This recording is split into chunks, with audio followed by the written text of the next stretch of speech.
Long ago, in a Persian town, lived two brothers, Ali Baba and Qasim. Qasim, the elder, married a wealthy woman and became a prosperous merchant. Ali Baba, on the other hand, married a poor woman and had to work hard as a woodcutter to earn a living. One day, while Ali Baba was gathering wood in the forest, he saw a cloud of dust in the distance. He climbed a tall tree to get a better view and saw 40 horsemen approaching.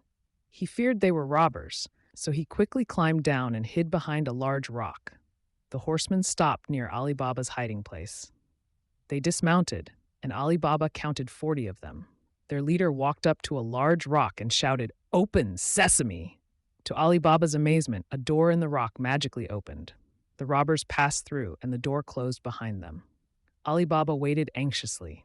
After a long time, the door opened again, and the 40 robbers emerged. Their leader turned to the rock and shouted, "Close, sesame!" The door closed. The robbers mounted their horses and rode away. Ali Baba watched them disappear into the distance before approaching the rock. He said tentatively, "Open, sesame." To his relief, the door opened. Ali Baba entered a large cave filled with treasures: gold, silver, jewels, and rich fabrics. He realized this was the robbers' secret stash. Ali Baba, though poor, was an honest man. He didn't want to take all the treasure, but he knew he needed some to help his family. He gathered as much gold as he could carry and left the cave, remembering to say, "Close, sesame." The door closed, and Ali Baba hurried home. When Ali Baba reached home, he showed his wife the gold. She was overjoyed. Ali Baba explained how he had found the treasure and cautioned her to keep the secret. He said seriously, "We must be careful, my dear. This gold could change our lives, but we must be discreet." Ali Baba's wife assured him, "Don't worry, I won't breathe a word to anyone." To measure the gold, Ali Baba's wife went to Qasim's house to borrow a measuring scale. Qasim's wife, suspicious of their sudden need for a scale, smeared some honey on the bottom of the scale before lending it. After Ali Baba's wife measured the gold, a gold coin stuck to the honey on the scale. Qasim's wife saw the coin and became consumed with jealousy. She told her husband Qasim about it.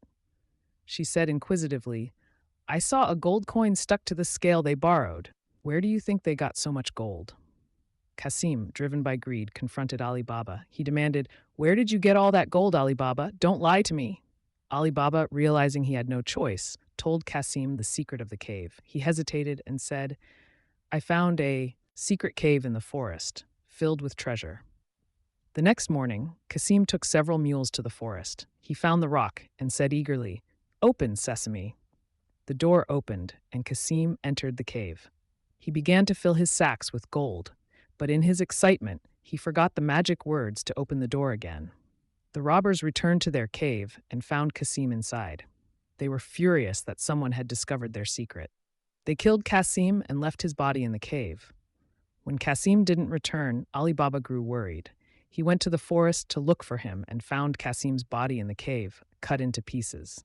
Grief-stricken, Ali Baba brought the body home. Ali Baba sought the help of Morgiana, a clever slave girl in Qasim's household, to prepare Qasim's body for burial without attracting suspicion. Morgiana was intelligent and resourceful. Morgiana went to a nearby apothecary and bought medicine, telling him that Qasim was very ill. Then she found a cobbler and, blindfolding him, led him to Qasim's house to stitch the body together. She paid him generously and swore him to secrecy. The robbers, realizing that Qasim's body had been removed, knew that someone else knew their secret. They decided to find the person who had buried Qasim.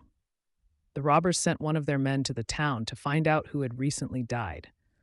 The robber came across the same cobbler Morgiana had used. The cobbler, although sworn to secrecy, was easily bribed and told the robber about stitching a body together at Qasim's house. The robber marked Ali Baba's house with a piece of chalk so the others could find it.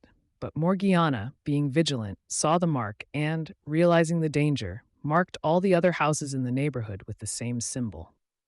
When the 40 robbers returned, they couldn't identify Ali Baba's house. The leader was furious and killed the robber who had marked the wrong house.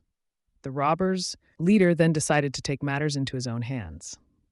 He disguised himself as an oil merchant and loaded 40 jars onto mules, one filled with oil and the other 39 with robbers. He went to Ali Baba's house seeking shelter for the night.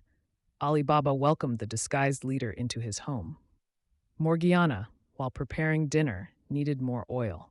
She went to one of the jars to take some oil when she heard a voice whisper, "Is it time yet?" Morgiana realized the jars contained robbers. She quickly prepared a pot of boiling oil and poured it into each jar, killing all the hidden robbers.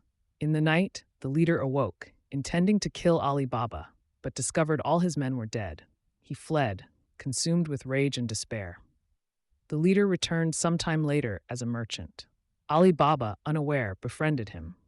One evening, Ali Baba invited the merchant to a feast, and Morgiana recognized him as the robbers' leader. During the feast, Morgiana performed a dance with a dagger. She approached the disguised leader and plunged the dagger into his heart, killing him instantly.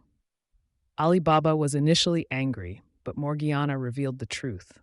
Ali Baba, grateful to Morgiana for saving his life once again, gave her freedom and married her to his son. Ali Baba and his family lived happily and prosperously, keeping the secret of the cave and using its treasures wisely.